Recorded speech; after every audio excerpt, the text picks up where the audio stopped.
জীবনের দর্শন খুব পরিষ্কার। যদি আল্লাহর জন্য, আল্লাহর দ্বীনের জন্য আল্লাহ পাক যদি আপনার জীবনকে কবুল করেন, আপনার সম্পদকে কবুল করেন, আল্লাহ যদি আপনার জন্য কিছু কষ্ট ক্লেশকে আল্লাহ আপনার জন্য ফয়সালা করে থাকেন, সেটা আপনার জন্য আমার জন্য দুর্ভাগ্য নয়, বরং সেটাই হলো আমাদের জীবনের চরম পাওয়া, পরম পাওয়ার চরম সফলতা। আল্লাহ পাক বুঝবার তৌফিক দান করেন। মুহতারাম হাজিরিন, আমি বললাম যে আমি সাধারণত এই বিষয়ে কথা বলি, সমাজ এবং রাষ্ট্রের ব্যবস্থায় ইসলাম বিরোধী যে তৎপরতা চলে এবং ইসলাম বিরোধী যে কার্যকলাপগুলো রয়েছে সেগুলো সংশোধন করার জন্য চেষ্টা করি। আমাদের স্বপ্ন, আমাদের আমাদের স্বপ্ন, আমাদের আকাঙ্ক্ষা হলো আমরা এমন একটা সমাজ দেখতে চাই, এমন একটা ভূখণ্ড দেখতে চাই, সেই ভূখণ্ডে আইন চলবে একমাত্র কার? বাস, এটাই হলো আমাদের চূড়ান্ত চাওয়া, এটাই হলো আমাদের জীবনের পরম পাওয়া, যে আমরা আল্লাহর দ্বীনকে আল্লাহর জমিনে বিজয়ী আদর্শ হিসেবে দেখতে চাই। এটার জন্য আমাদের যা করতে হয়, যতটুকু করতে হয়, ততটুকু করার জন্য আমরা প্রস্তুত থাকবো ইনশাআল্লাহ। আল্লাহ আমাদেরকে কবুল করেন। মুহতারাম হাজিরিন, আমি আপনাদের সম্মুখে পবিত্র কোরআনে পাকের সূরাতুন নিসার 60 নম্বর আয়াত তেলাওয়াত করেছি।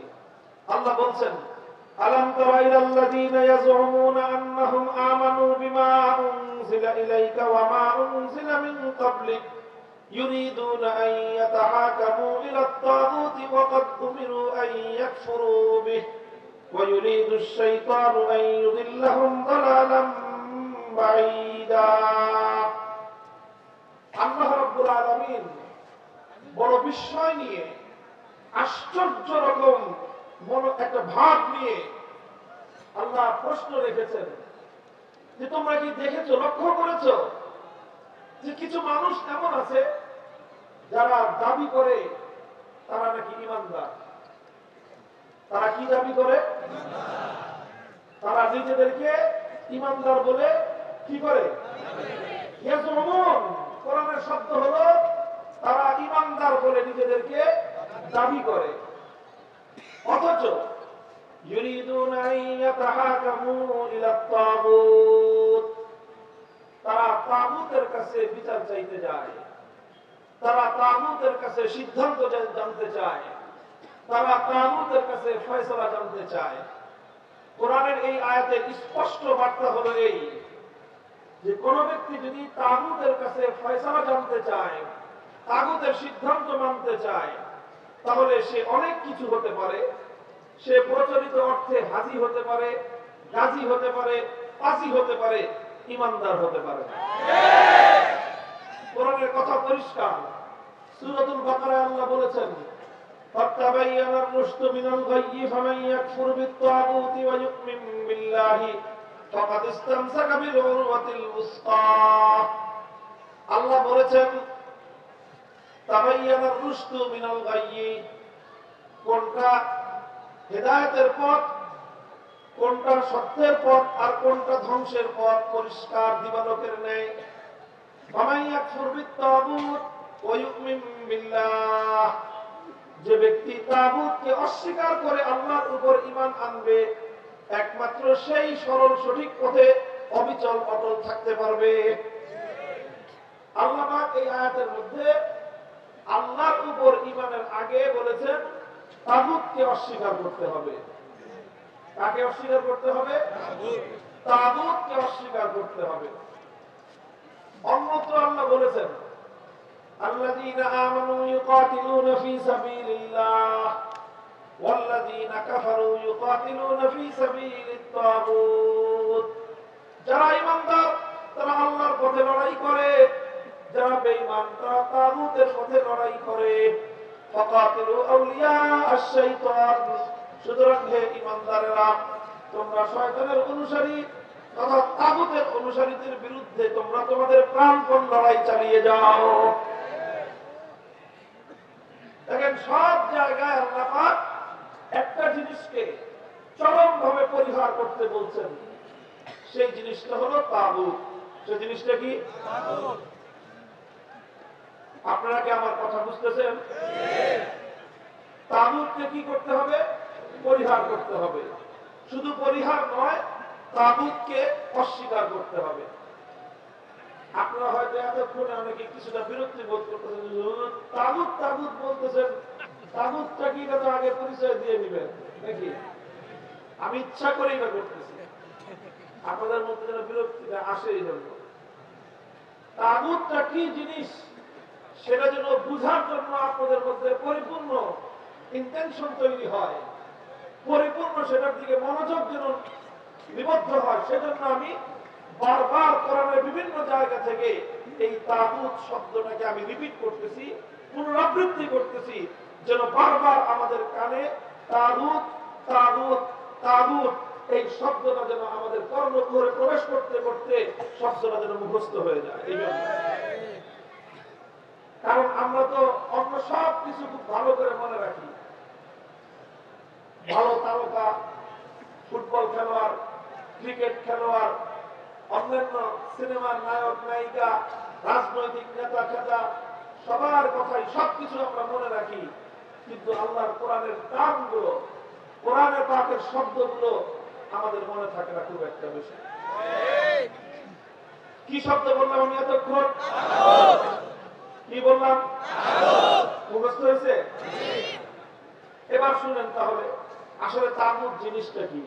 কোরআনে পাকের মধ্যে অনেক জায়গায় যেহেতু এই শব্দটা প্রয়োগ হয়েছে, ব্যবহার হয়েছে, এই জন্য যারা কোরআন নিয়ে ব্যাখ্যা করেছেন, তাফসীর করেছেন, কাদীমান ওয়া হাদীসান, সর্বযুগের মুফাসসিরিন কেরামগণ তাগুত শব্দের ডেফিনিশন এবং তার সংজ্ঞা এবং পরিচয় দিয়েছেন।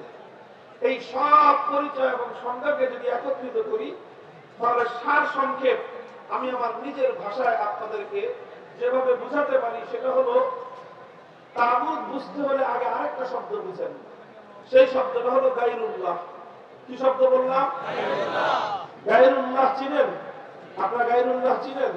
আমি গায়রুল্লাহ জানাচ্ছি আপনাদেরকে। এক এবং অদ্বিতীয় একমাত্র কে? জোরে বলেন, এক এবং অদ্বিতীয় একমাত্র কে?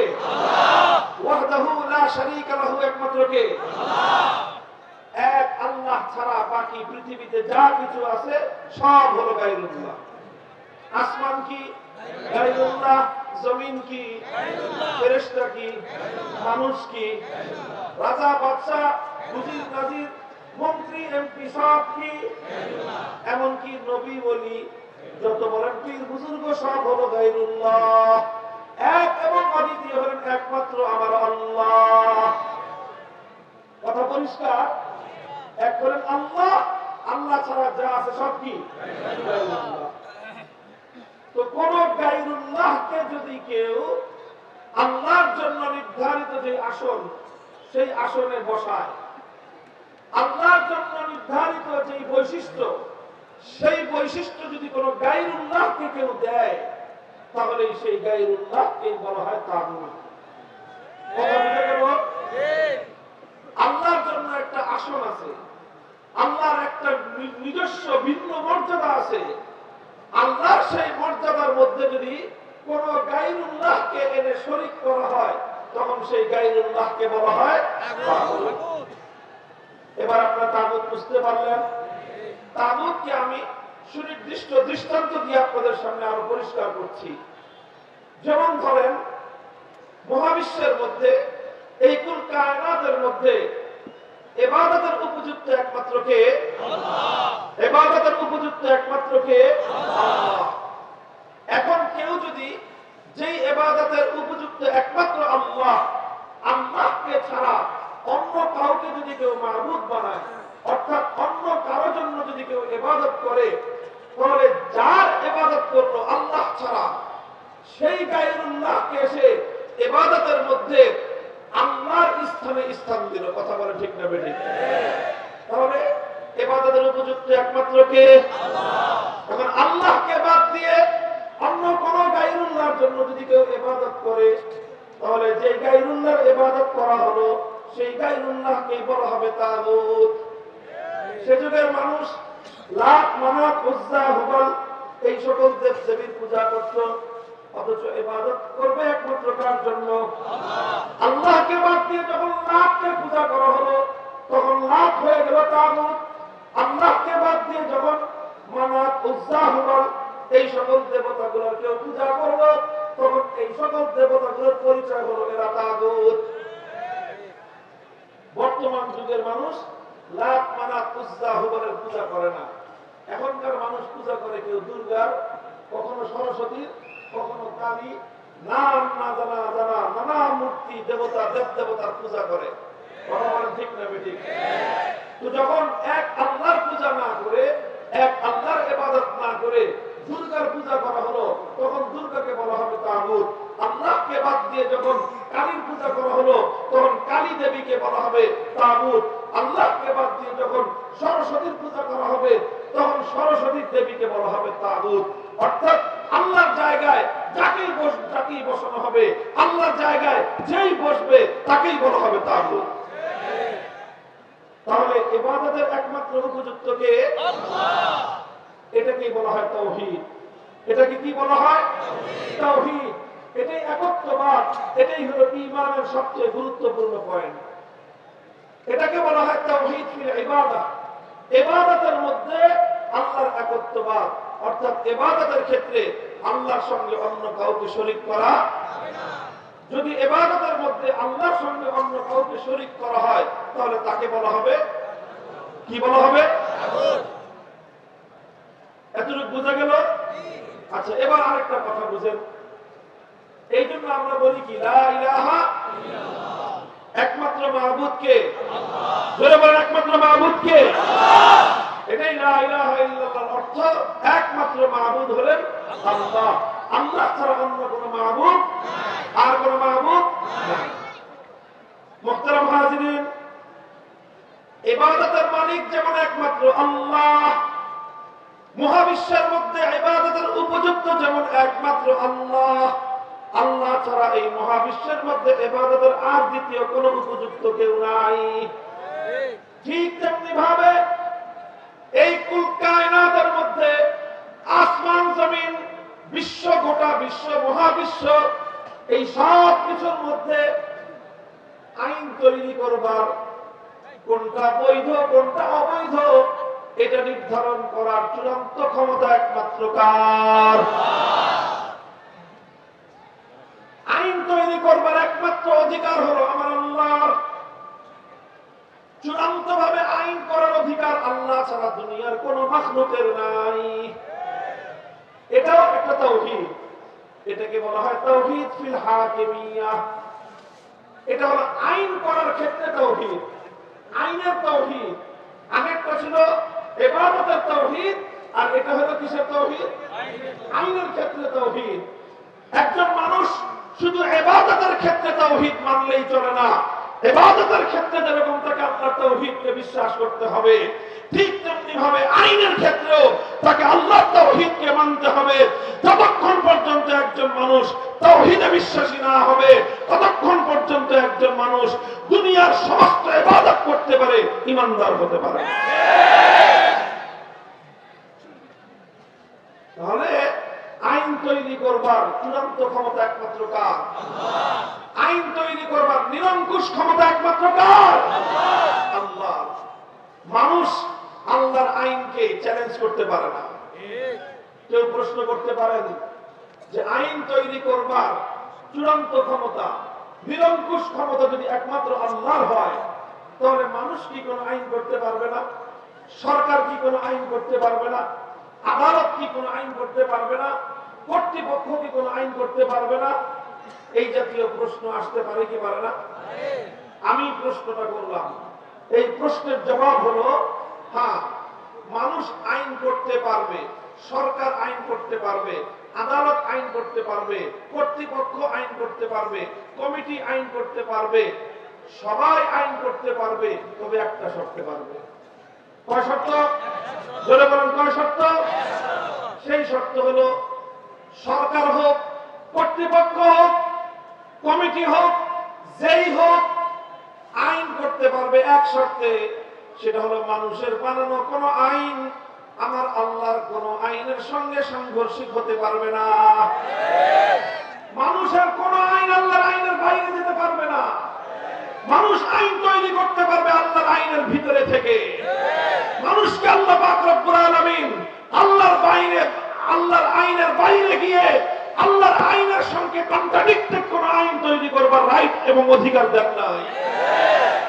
কোন মানুষ যত বড় রাষ্ট্র হোক, যত বড় সরকার হোক, যত বড় ক্ষমতাধর ব্যক্তি হোক, যত বেশি ব্যক্তি হোক, এমনকি সারা দুনিয়ার 700 কোটি মানুষ একত্রিত যদি হয়ে যায়, 700 কোটি মানুষ একযোগেও আমার আল্লাহর একটা আইনের 1 কোটি ভাগের 1 ভাগ পরিবর্তন করবার অধিকার রাখে না।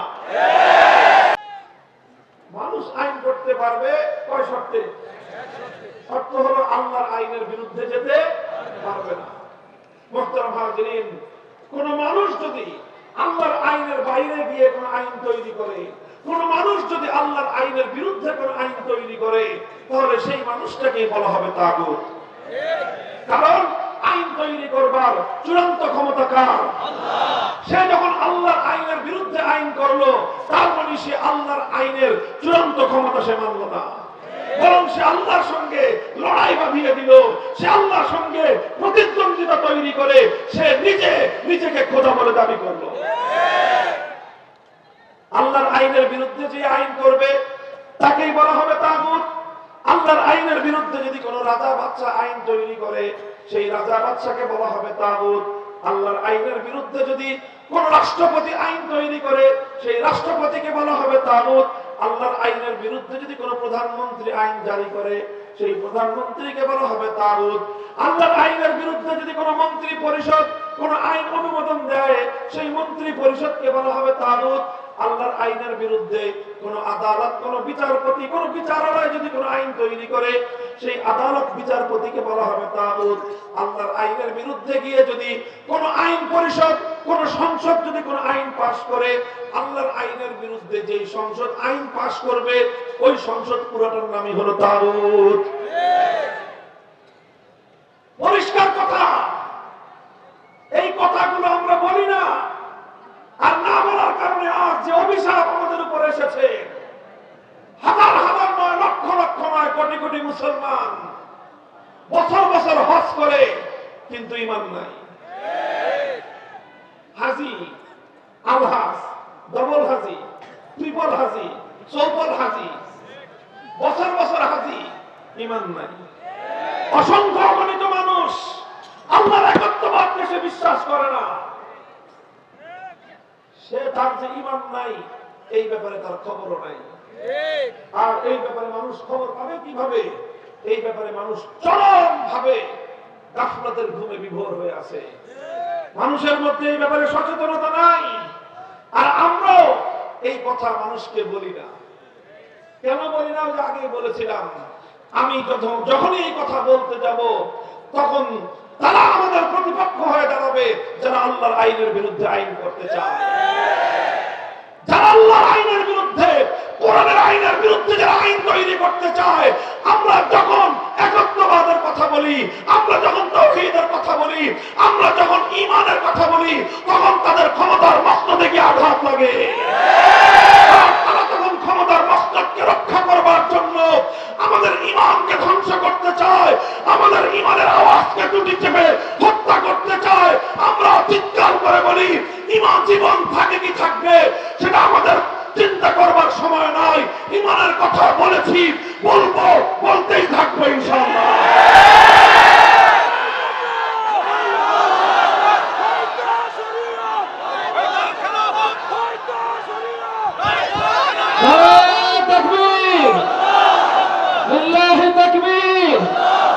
ইসলামের শত্রুরা, কোরআন সুন্নাহর শত্রুরা, লিল্লাহি তাকবীর। মুহতারাম হাজিরিন, আজ আমরা এই তাগুতের আইনের জাতাকলে আমরা পিষ্ট হচ্ছি। তাগুতের আইনের জাতাকলে পিষ্ট হলে বলবেন, হুজুর সমস্যা কোথায়? দেখেন, আমি আপনাদেরকে একটা প্রশ্ন করে আপনার জবাব দিবেন বুঝে শুনে। একজন মানুষ 24 ঘন্টার মধ্যে 23 ঘন্টা 55 মিনিট আল্লাহর ইবাদত করে, খালি ইবাদত, সারা দিন রাত ইবাদত করতেছে, নামাজ পড়তেছে, সব কিছু করার পরে 5 মিনিটের জন্য দুর্গার পূজা করে। আপনারা বলেন, এই লোকটা ঈমানদার না বেঈমান? কেন? সে তো 23 ঘন্টা 55 মিনিট খালি ইবাদত করলো আল্লাহ, এরপরও সে ইমানদার না বেঈমান? আচ্ছা 5 মিনিট না আরো কম করি, 23 ঘন্টা 59 মিনিট আল্লাহর ইবাদত করে, শুধু 1 মিনিটের জন্য প্রতিদিন দুর্গার পূজা করে, ইমানদার না বেঈমান? কেন বেঈমান? সে তো 23 ঘন্টা 59 মিনিটই এক আল্লাহর ইবাদত করলো, এরপরেও সে কেন বেঈমান? কারণ ইবাদতের মধ্যে 1 মিনিট কেন 1 সেকেন্ডের জন্য আল্লাহ পাক কোন শরীককে বরদাস্ত করেন না। কথা বলেন ঠিক না বেঠিক? এই কথাটা যেরকম আমরা বুঝি, এই কথাটা যেরকম আমাদের জনতা বুঝে, এই কথাটা যেরকম সাধারণ মানুষ বুঝে, কেন বুঝে? কারণ এই কথা আমরা বুঝেছি, এই কথা আলেম সমাজ মানুষকে বুঝিয়েছে, এই জন্য মানুষ বুঝে যে ইবাদতের মধ্যে 1 সেকেন্ডের জন্য কাউকে শরীক করা যাবে না। কথা বলেন ঠিক না বেঠিক? আরে দুর্গা তো পরের কথা, কেউ যদি শাহজালালের কবরে গিয়ে সেজদা করে তাহলে পাবলিকের মায়ের একটা মাটিতে পড়ে না। কথা বলেন ঠিক না বেঠিক? শাহজালাল অনেক বড় বুজুর্গ, শাহপরান অনেক বড় বুজুর্গ, খান জাহান আলী অনেক বড় বুজুর্গ, কিন্তু তারা আল্লাহ না গায়রুল্লাহ। তো গায়রুল্লাহর জন্য সেজদা করা যায়? বলেন সেজদা করা যায়? গায়রুল্লাহর পূজা করা যায়? গায়রুল্লাহর ইবাদত করা যায়? এটা সবাই বুঝে। এই জন্য মানুষ আর কিছু করুক আর না করুক, আল্লাহর ইবাদত করতে মানুষের দুর্বলতা থাকতে পারে, নামাজ ঘাটতি থাকতে পারে, কিন্তু কেউ দুর্গার পূজা করবে না। কারণ একজন ইমানদার বুঝে, আমি যদি দুর্গার পূজা 1 মিনিটের জন্য করি আমার ঈমান থাকবে না। দোস্ত, বিষয়টা বুঝার জিনিস। ইবাদত যেরকম একমাত্র একচ্ছত্র আল্লাহর, ইবাদতের মালিক যেমন একমাত্র আল্লাহ, আল্লাহর সেই ইবাদতকে তুমি যদি 1 মিনিটের জন্য দুর্গার জন্য করো, 1 সেকেন্ডের জন্য যদি কেউ দুর্গার ইবাদত করে, তাহলে তার ঈমান যেমন থাকতে পারে না। বন্ধুগণ, আইন যেমন আল্লাহ পাক রব্বুল আলামিনের একচ্ছত্র মালিকানাধীন জিনিস, ইবাদত যেরকম একমাত্র আল্লাহর জন্য নির্ধারিত, ঠিক তেমনি ভাবে আইন করার চূড়ান্ত ক্ষমতা একমাত্র আমার আল্লাহর জন্য নির্ধারিত। ইল হুকমু ইল্লা লিল্লাহ। আইন তৈরি করবার চূড়ান্ত ক্ষমতা একমাত্র কার? আল্লাহ। সুতরাং আইন তৈরি করবার যে চূড়ান্ত ক্ষমতা একমাত্র আল্লাহর, সেই ক্ষমতার মধ্যে অসংখ্য মানুষ আল্লাহর সেই আইনের ক্ষমতা নিয়ে টানাটানি করে, আল্লাহর সেই আইনের ক্ষমতা নিয়ে টানাটানি করে। অসংখ্য মানুষ অগণিত আইন তারা তৈরি করে আমার আল্লাহর আইনকে বাতিল বলে, অকার্যকর বলে তারা ঘোষণা করে রাখলো, অথচ এখনো পর্যন্ত মানুষ তাদেরকে ইমানদার বলে মনে করে। এর চেয়ে বড় মূর্খতা, এর চেয়ে বড় অজ্ঞতা উম্মতের মধ্যে দ্বিতীয়টি হতে পারে না। বন্ধুগণ শুনেন, দুর্গার পূজা করা হলে দুর্গাকে বলা হয় তাগুত, তাই না? আচ্ছা, দুর্গার যারা পূজা করলো তাদেরকে কি বলা হবে? তাদেরকে বলা হবে মুশরিক। কি বলা হবে? তাদেরকে কি বলা হয়? মুশরিকে, মানে মুশরিক ব্যক্তি ঈমান আছে না নাই? সে বেঈমান। কথা বলেন ঠিক না বেঠিক? যেরকম ভাবে কোন গায়রুল্লাহর, কোন তাগুতের পূজা করলে যেরকম মানুষের ঈমান থাকে না, সে মুশরিকে পরিণত হয়, ঠিক একই ভাবে কেউ যদি আল্লাহর আইন বাদ দিয়ে কোন তাগুতের আইন মানে, কেউ যদি আল্লাহর আইন বাদ দিয়ে কোন তাগুতের আইনকে বিশ্বাস করে, তাহলে সেও একই সমান মুশরিক, তারও ঈমান নাই। মুহতারাম হাজিরিন, কথাগুলো আজ এজন্য বলছি, কারণ আজ আমরা এই অভিশাপের, এই অভিশপ্ত তাগুতি আইনের পাথরের নিচে চাপা পড়ে আছি। এই অভিশপ্ত তাগুতি আইনের নিচে, অভিশপ্ত তাগুতি বিচার ব্যবস্থার নিচে, অভিশপ্ত তাগুতি শাসন ব্যবস্থার নিচে, অভিশপ্ত তাগুতি রাষ্ট্র ব্যবস্থার নিচে, অভিশপ্ত তাগুতি সংবিধানের নিচে আজ আমরা এমন ভাবে নিচে চাপা পড়ে আছি, আমরা সঠিকভাবে ঈমান নিয়ে এই সমাজে বসবাস করতে পারি না। শুধু আপনাদের কথা বলছি না, আমি আমার কথা বলছি। আলেম বলেন, ইমাম বলেন, মুসল্লি বলেন, সমাজের কোন মানুষ কোন তাগুতি সংবিধানের অধীনে, কোন মানুষ কোন তাগুতি আইন এবং বিচার ব্যবস্থার অধীনে পরিপূর্ণ ঈমান নিয়ে থাকতে পারে না। মুহতারাম হাজিরিন, কথা লম্বা বলবো না, বিষয়টার জটিলতার বিষয়টা আপনাদেরকে বোঝানোর চেষ্টা করতেছি। খুব সংক্ষেপে আপনারা বিষয়টা একটু বুঝেন। 10 থেকে 15 মিনিট সময় আর বেশি আমার হাতে নেই। আমি আপনাদেরকে এই কথাটা বুঝাই, দেখেন কত জটিল অবস্থা আমি আর আপনি আছি। এই জটিলতা না বুঝলে এই ব্যবস্থা পরিবর্তন করবার জন্য আপনাদের হৃদয় থেকে ইমানি জজবা জাগ্রত হবে না। এই জন্য বুঝতে হবে বিষয়টা। আমরা এই বর্তমান যে তাগুতি শাসন ব্যবস্থার অধীনে আমরা আছি, এই তাগুতি বিচার ব্যবস্থার অধীনে আমরা আছি থাকার কারণে আমি আপনি আমাদের কারো ঈমান নিরাপদ নাই। বলবেন হুজুর কেন ঈমান নিরাপদ নাই? আমি আপনাদেরকে ছোট্ট করে বুঝাই। আচ্ছা বলেন তো, আপনারা এখানে এই যে হাজার হাজার মানুষ, কম করে হলো এখানে 30 থেকে 40 হাজার মানুষের মজমা আছে, এই যে মানুষ যে আমরা আছি, জীবনে কোনো কারণে কোনো প্রয়োজনে আমরা মামলা মোকদ্দমা চালানোর জন্য আদালতে আমাদের যেতে হয় কি হয় না? আচ্ছা বলেন তো, জীবনে কোনো একবার আদালতে গেছেন? কারা কারা আছেন একটু হাত উঠান তো। আমি তো আছি। মামলা আমার নামে 150, 50টার উপরে মামলা। এই যে দেখেন কত মানুষ জীবনের বিভিন্ন সময়ে আদালতে গেছে। হাত নামা। কম করে হলো 20 থেকে 25% মানুষ হবে আদালতে গেছেন। কথা বলেন ঠিক না বেঠিক? বিভিন্ন কারণে যেতে হয়। আপনার বাড়ির সম্পদ চুরি হয়েছে, আপনি এই চুরির সম্পদ উদ্ধার করতে হলে দেশের প্রচলিত নিয়ম অনুযায়ী আপনার উপায় কি? মামলা করতে হবে। কথা বলেন ঠিক না বেঠিক? আপনার বাড়িতে ডাকাতি হয়েছে, বাঁচতে হলে দেশের প্রচলিত সিস্টেম অনুযায়ী কি করতে হবে? মামলা করতে হবে। আপনার ভাই খুন হয়েছে, আপনার আপনজনকে কেউ হত্যা করেছে, এখন আপনার ভাইয়ের এই হত্যাকাণ্ডের বিচার চাইতে হলে আপনার উপায় কি বলেন তো? কি করতে হবে? আদালতে মামলা করতে হবে। হবে কি হবে না? আচ্ছা আপনি মনে করেন মামলা করলেন, চুরির মামলা, ডাকাতির মামলা, হত্যা মামলা, যেটাই করলেন, এবং আপনি শক্তিশালীভাবে মামলা পরিচালনা করবার কারণে আদালতের সামনে অপরাধ প্রমাণিত হলো। অপরাধ যখন প্রমাণিত হবে তখন দোষী সাব্যস্ত যে হবে তার বিচার করবে কি করবে না? আদালত করবে। কি বলেন? আদালত বিচার করবে। আদালত যে বিচারটা করবে, আপনি যে চুরির বিরুদ্ধে মামলা করলেন, চোরের বিরুদ্ধে মামলা করলেন, আদালত চোরের বিরুদ্ধে একটা চোরকে শাস্তি দিবে। কথা বলেন ঠিক না বেঠিক?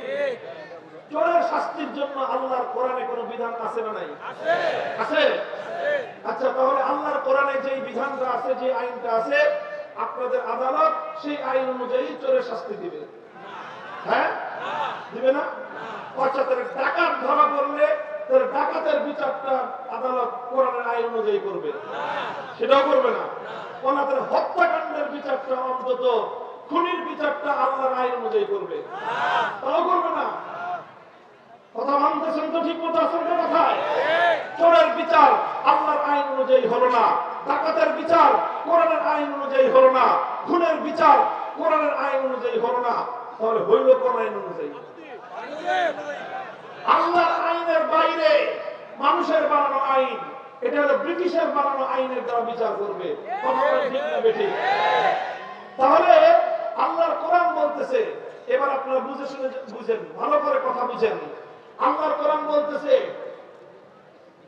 যে আল্লাযীনা ইয়াজুমুনা আন্নাহুম আমানু বিমা উনজিলা ইলাইকা ওয়া মা উনজিলা মিন ক্বাবলিক ইউরিদুনা আন ইয়াতাহাকামু ইলা আত-তাগুতি ওয়া ক্বাদ উমিরু আন ইয়াকফুরু বিহি। আল্লাহর কোরআন বলতেছে যারা আল্লাহর আইন থাকা সত্ত্বেও আল্লাহর আইন বাদ দিয়ে কোন মানুষের বানানো আইনের কাছে বিচার চাইতে যায়, তারা আর কিছু হলেও ঈমানদার হতে পারে না। এবার আপনাকে আমি প্রশ্ন করি, আপনি এই যে আল্লাহর আইন বাদ দিয়ে ব্রিটিশের বানানো আইনের কাছে যে চোরের বিচার চাইলেন, ডাকাতের বিচার চাইলেন, আপনি যে খুনের বিচার চাইলেন, আল্লাহর আইন বাদ দিয়ে মানুষের বানানো আইনের কাছে যে বিচার চাইলেন, এবার কোরআনের ফয়সালা অনুযায়ী আপনার ঈমান আছে না গেছে? এখন বলেন পরিস্থিতিটা কি সহজ না জটিল? পরিস্থিতি সহজ না জটিল? এখন বলবেন হুজুর আসলে কি ঈমান চলে গেছে? প্রশ্নের জবাব হলো যে না, এখনো পুরোপুরি যায় নাই। ঈমান পুরোপুরি যায় নাই। ঈমান একটুর জন্য ঝুলে আছে। কি আছে? ঈমান একটুর জন্য ঝুলে আছে, ঝুলন্ত আছে। ঈমানটা কি করে নাই? যায় নাই। কেন যায় নাই? একটা কারণে যায় নাই। সেই কারণটা হলো যে আপনি খুশিতে, আপনি হাসতে খেলতে মনের আগ্রহ নিয়ে আল্লাহর আইনকে উপেক্ষা করার জন্য মানুষের বানানো আইনের কাছে আপনি যান না। তাহলে কেন গেছেন? বাধ্য হয়ে গেছেন। কথা বলেন ঠিক না বেঠিক? আমরা এই যে তাগুতি বিচার ব্যবস্থার কাছে যে গেলাম, তাগুতি আইনের কাছে যে বিচার চাইলাম, এটা ইচ্ছায় চাইলাম না বাধ্য হয়ে চাইলাম? বাধ্য হয়ে চেয়েছে। যারা যারা বাধ্য হয়ে গায়রুল্লাহর আইনের কাছে বিচার চায়, যারা বাধ্য হয়ে তাগুতি বিচার চায়, তাদের ঈমানটা কোনো রকম আছে। আর যারা বাধ্য না হয়ে মনের সন্তুষ্ট চিত্তে গায়রুল্লাহর বানানো আইনের কাছে বিচার চাইতে যায়, কোরআনের স্পষ্ট ফয়সালা অনুযায়ী তারা বেঈমান। এখন আপনি যে বাধ্য হয়ে গেলেন, এই বাধ্য হয়ে আপনার দাদাই গেছিল, বাধ্য হয়ে আপনার বাবাই গেছিল, বাধ্য হয়ে আপনি গেছেন, বাধ্য হয়ে আপনার ছেলে যাবে, তারপরে বাধ্য হয়ে আপনার নাতি যাবে। প্রশ্ন হলো, আপনার দাদার যুগ থেকে আপনার নাতির যুগ পর্যন্ত কতকাল আর আপনারা বাধ্য থাকবেন? কতকাল আপনারা বাধ্য থাকবেন? বাধ্য থাকতে চান না স্বাধীন হতে চান? কথাটা হলো এই জায়গায়, বাধ্য হলে তো অনেক কিছুই মানুষের জন্য বৈধ হয়। একজন মানুষ যখন জীবন বাঁচানোর জন্য বাধ্য হয়ে যায়, তখন তার জন্য হারাম খাদ্য খাওয়া যায়। কথা বলেন ঠিক না বেঠিক? যখন মানুষ জীবন বাঁচানোর জন্য কোনো খাদ্য না পায়, মরা গরুর গোশত খাওয়া যায়। জীবন বাঁচানোর জন্য কোনো খাদ্য না পায়, তখন তার জন্য কুত্তার গোশত খাওয়া। জীবন বাঁচানোর জন্য কোনো উপায় নাই, তখন শুয়োরের গোশত খাওয়া। বাধ্য হয়ে শুয়োরের গোশত খাওয়া যায় আছে, বাধ্য হলে কুত্তার গোশত খাওয়া যায় আছে, বাধ্য হলে মরা গরুর গোশত খাওয়া যায় আছে। কিন্তু কামটা খুব ভালো কাম। বলেন, বাধ্য হয়ে আপনি মরা গরুর গোশত খাবেন, কয়দিন খাবেন বলেন তো? বাধ্য হয়ে কেউ কুত্তার গোশত খাবে, কতদিন খাবে? বাধ্য হয়ে সে শুয়োরের গোশত খাবে, কয়দিন খাবে? তার জন্য জরুরি হলো, সে এখন তো জীবন রক্ষা করার জন্য একটুখানি খাবার খেয়ে জীবনটা রক্ষা করবে, দ্রুত সে হালাল খাদ্য তালাশ করবে। কথা বলে ঠিক না বেঠিক? যখনই সে হালাল খাদ্য অন্বেষণ করবে, হালাল খাদ্যের সন্ধান করবে, হালাল খাদ্যের সন্ধান না করে, হালাল খাদ্যের তালাশ না করে, শুধু বসে বসে মরার গোশত খাওয়া, মরা গরুর গোশত খাওয়া, বসে বসে কুত্তার গোশত খাওয়া, বসে বসে আরামসে শুয়োরের গোশত খাওয়া, এটা কোনোদিন কোনো ইমানদারের কাজ হতে পারে না। মুহতারাম হাজিরিন, কুত্তার গোশত খাওয়া স্বাভাবিক অবস্থায় হারাম, এটার দ্বারা ঈমান যায় না, শুধু কি হয়? গুনাহ হয়। শুয়োরের গোশত খাওয়া হারাম, শুয়োরের গোশত খেলে ঈমান যায় না, শুধু হারাম হয়। কিন্তু তাগুতের কাছে বিচার চাইলে ঈমান যায়। এবার বলেন আপনারা, শুয়োরের গোশত খাওয়া বড় অপরাধ না তাগুতের কাছে বিচার চাওয়া বড় অপরাধ? পরিষ্কার কথা। মুফতি সাহেব হুজুররা এখানে অনেক আছে, মনে করেন না যে মামুনুল হক একা একা খালি গলার জোরে কথা বলে পার পেয়ে যাবে। আমাদের আলেমরা যত বড় হুজুর হোক, ভুল কথা বললে কাউকে ছাড় দেওয়া হয়। আমি যদি ভুল কথা বলে যাই, আমি এই কথা সারা দেশে বলতেছি, আমার এই কথার মধ্যে যদি ভুল থাকতো, তাহলে আমার যে বহুত বড় বড় হুজুররা আছে, আমার সমপর্যায়ের হুজুররা আছে, আমার ছাত্র পর্যায়ের বহুত বড় বড় আলেমরা আছে, কেউ এক চুল পরিমাণ ছাড় দিয়ে কথা বলতো না। মনে রাখতে পারেন, বিশ্বাস করতে পারেন যে এই কথার মধ্যে কোনো ভেজাল নাই। আবার আপনাদের কাছে প্রশ্ন করতেছি, শুয়োরের গোশত খাওয়া বড় অন্যায় না তাগুতের কাছে বিচার চাওয়া বড় অন্যায়? তাহলে শুয়োরের গোশত খেয়ে বাধ্য হলে শুয়োরের গোশত খাওয়া জায়েজ, কিন্তু কেউ তো বছরের পর বছর শুয়োরের গোশত খাবে না। কথা বলেন ঠিক না বেঠিক?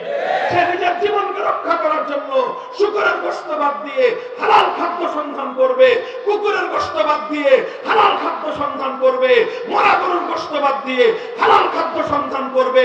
ঠিক তদ্রুপ বাধ্য হয়ে তাগুতের কাছে বিচার চাইলেন, কিন্তু আল্লাহর আইন অনুযায়ী বিচার ব্যবস্থা প্রতিষ্ঠার জন্য সন্ধান চালানো, অনুসন্ধান করা, চেষ্টা করা আপনার এবং আমার জন্য ফরজ ছিল কি ছিল না?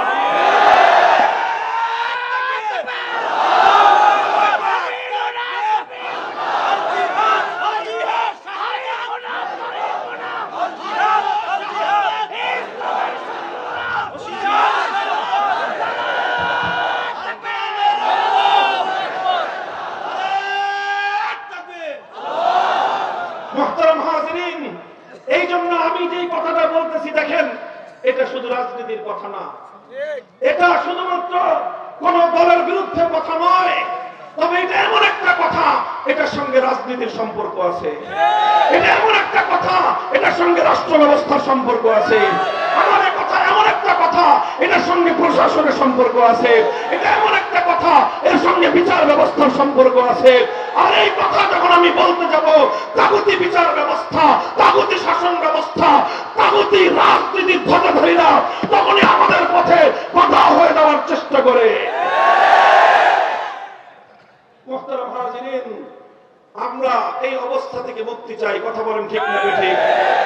আমি আর আপনি যদি মুক্তি চাই, আমরা যদি সঠিক অর্থে মুক্তি চাই এবং তাগুতি ব্যবস্থাকে উৎখাত করবার জন্য আমরা যদি সম্মিলিতভাবে চেষ্টা করি, এই ব্যবস্থা উৎখাত করা সম্ভব কি সম্ভব না?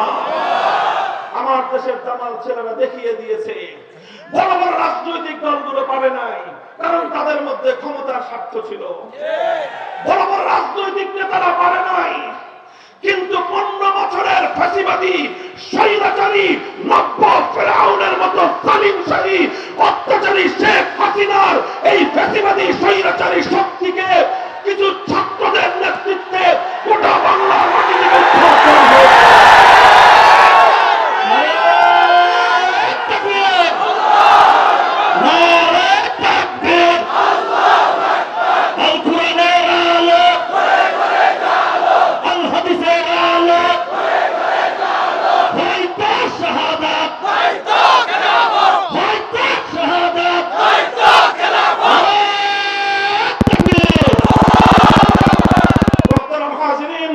এটা কিভাবে সম্ভব হয়েছে? যখন কিছু মানুষ সিদ্ধান্ত নিয়েছে প্রয়োজনে জীবন দিব আর অন্যায়ের সামনে মাথা নোয়াবো না। কিছু মানুষ সিদ্ধান্ত নিয়েছিল লড়াই করব আর ফ্যাসিবাদী শক্তির সামনে মাথা নত করব না। কিছু মানুষ সিদ্ধান্ত নিয়েছিল বুক পেতে দিলাম, গুলি কর, কিন্তু জালেমকে আর প্রশ্রয় দিব না। কিছু মানুষ সিদ্ধান্ত নিয়েছিল জীবন দিতে হলে জীবন দিব, শহীদ হতে হলে শহীদ হব। অল্প কয়েকটা ছাত্র দামাল ছেলেরা যখন জীবন দেওয়ার জন্য রাস্তায় নেমেছে, হয়তো 2000 দামাল যুবকের রক্তে আমার মাতৃভূমি রঞ্জিত হয়েছে, কিন্তু 15 বছরের স্বৈরাচারী ফ্যাসিবাদী সরকার বাংলার জমিন থেকে, বাংলার মানচিত্র থেকে উৎখাত হয়ে গেছে।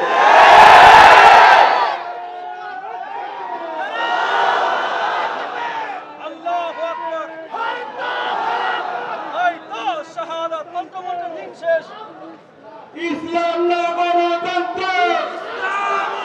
নারে তাকবীর, আল্লাহু আকবার, নারে আলো, ইসলাম না গণতন্ত্র, মুহতারাম হাজিরিন, আমি আরেকটা কথা, আমার আখেরি পয়গাম আপনাদের সামনে। আলহামদুলিল্লাহ, এই যে স্বপ্ন, এই যে আকাঙ্ক্ষা, বলেন আল্লাহর কোরআনের আইন অনুযায়ী রাষ্ট্র চলবে, সমাজ চলবে, দেশ চলবে, আমাদের সংবিধান হবে আল কোরআন, এটা আমাদের আজন্ম স্বপ্ন, এটা আমাদের হৃদয়ের আকাঙ্ক্ষা। বলেন কথা ঠিক না বেঠিক?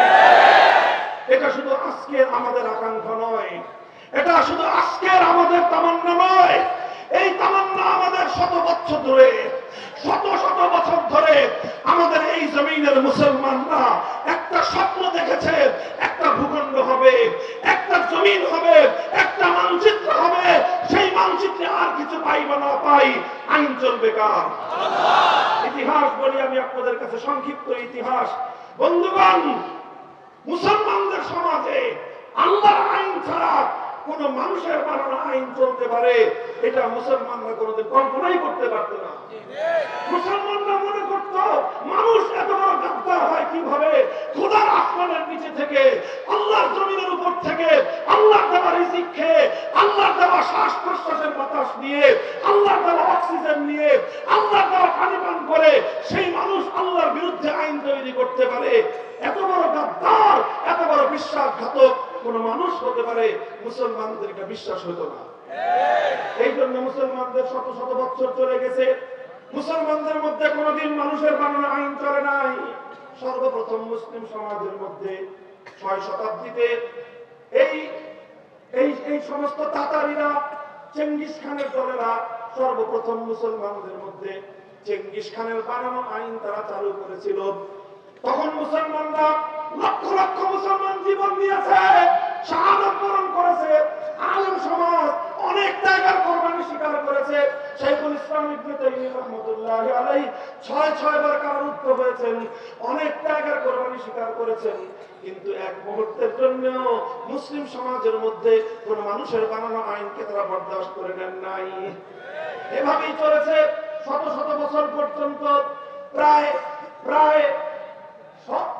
1700 সাড়ে 17 শতাব্দী পর্যন্ত, 18 শতকের মাঝামাঝি পর্যন্ত, ইসলামের শুরুর যুগ থেকে নিয়ে 1200 বছর পর্যন্ত মুসলিম জাহানের মধ্যে কোন মানব রচিত আইনের কোন স্থান ছিল না।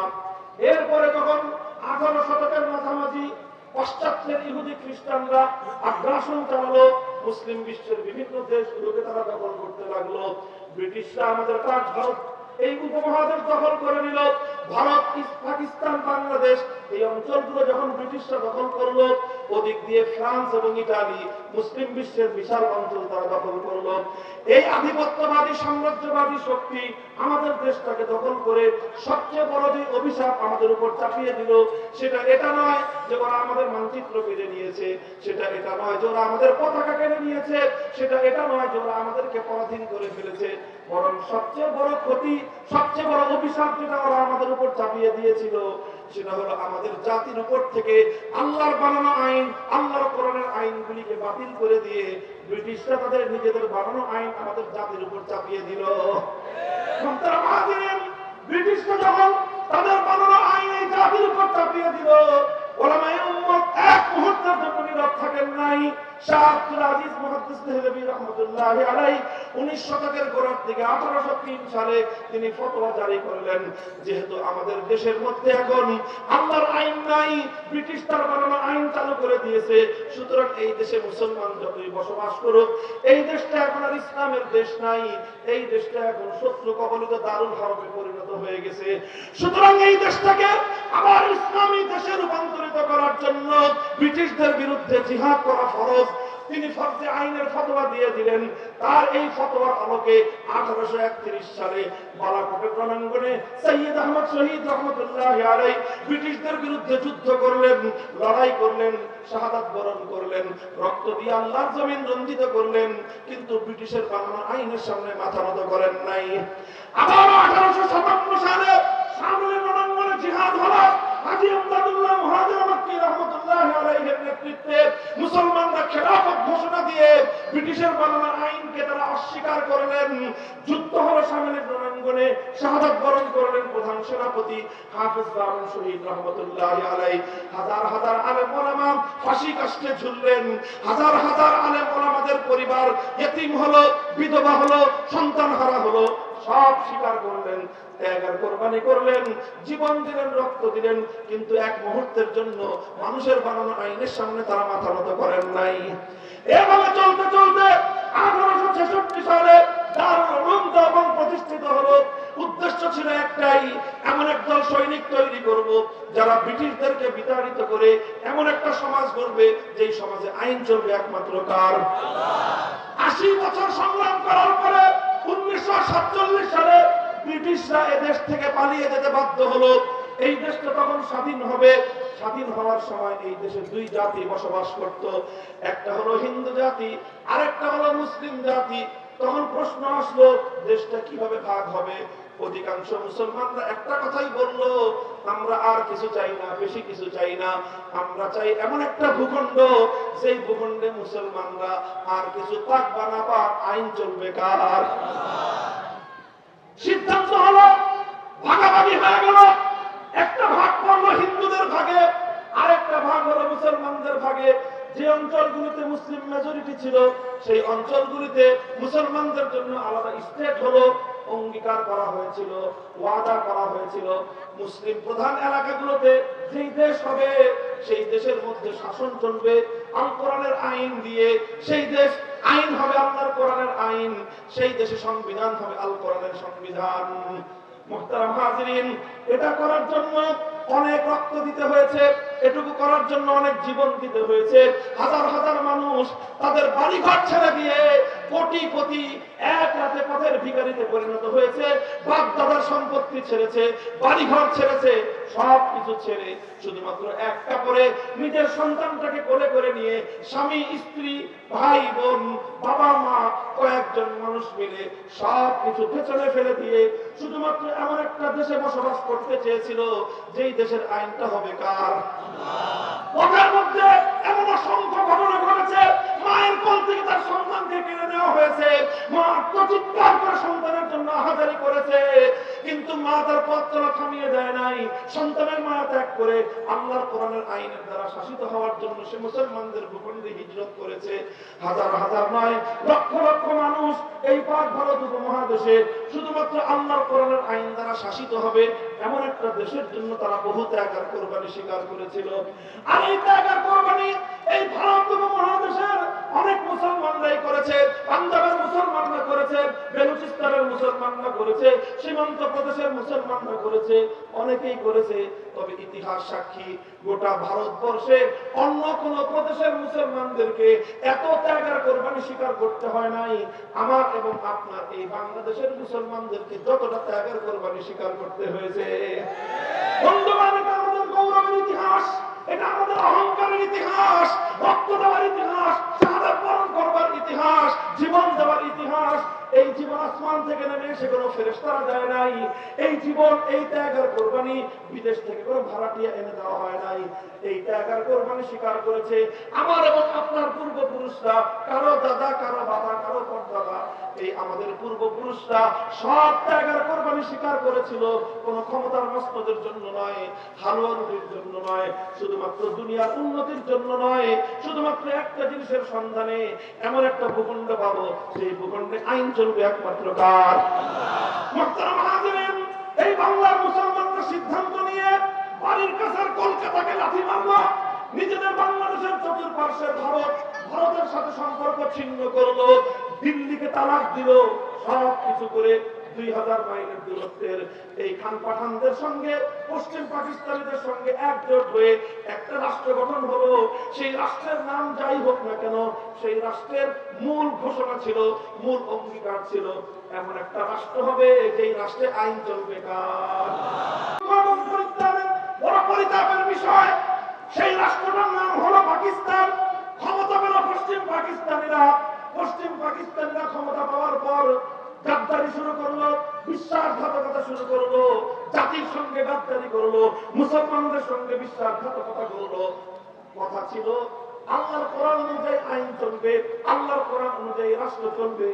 কিন্তু তারা ক্ষমতা পেয়ে ক্ষমতার হালুয়া রুটিতে মগ্ন হয়ে আল্লাহর কোরআনের আইন বাস্তবায়নের কথা তারা ভুলে গেল।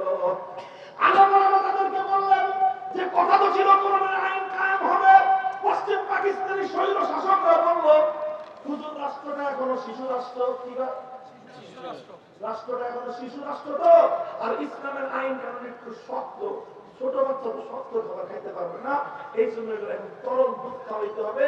পশ্চিমা ইহুদি খ্রিস্টানদের দালালির দুধ খাওয়ায় শুধু রাষ্ট্রটা একটু বড় হোক, একটু বড় হলে তখন শক্ত খাবার খাওয়ার উপযুক্ত হবে, তখন আমরা ইসলামের হুকুমত কায়েম করবো। ঠিক আছে, হুজুররা বললেন আপনারা এই পশ্চিমা ইহুদি খ্রিস্টানদের দুধ খাওয়ায় আপনার রাষ্ট্র বড় করেন দেখি। 5 বছর পরে হুজুরে জিজ্ঞাসা করলো রাষ্ট্র শিশু বড় হয়েছে? কয় না হুজুর এখনো বড় হয়নি, আরো কিছু লাগবে। 10 বছর পরে জিজ্ঞাসা করলো রাষ্ট্র শিশু বড় হয়েছে? কয় না শিশু এখনো বড় হয়নি, আরো সময় লাগবে। 15 বছর পরে জিজ্ঞাসা করলো শিশু বড় হয়েছে? না এখনো বড় হয়নি, আরো সময় লাগবে। 20 বছর পরে জিজ্ঞাসা করলো এই বুইরা খাটাস শিশুটা বড় হবে কবে? তোর পাকিস্তান নামক বুইরা খাটাসটা বড় হবে কবে? কথা ছিল আল্লাহর কোরআনের আইন চলবে, কথা ছিল ইসলামী শরীয়তের নিজাম চলবে। 20 বছর পর্যন্ত তোমরা জাতির সঙ্গে প্রতারণা করছো, আর কত ধোঁকাবাজি করবে? জবাব চাই। আমার আব্বা জান শাইখুল হাদিস রাহমাতুল্লাহি আলাইহি বড় কষ্ট নিয়ে, হৃদয়ে রক্তক্ষরণ নিয়ে একটা কৌতুক করে কথা বলতেন, যেই পোলা 24 বছরেও বালক হয় না, সাবালক হয় না, ওটা 90 বছরেও হবে না। কথা বলেন ঠিক না বেটি? 24 বছরের পোলারে যদি কেউ কয় শিশু, আপনি কি করবেন বলেন তো? আরে করবেনটাকে আপনি বলেন না। 24 বছরের পর শিশু হয়? আরে 24 বছরের ছেলে তো আবু সাঈদ হয়, 24 বছরের ছেলে তো যুবক হয়।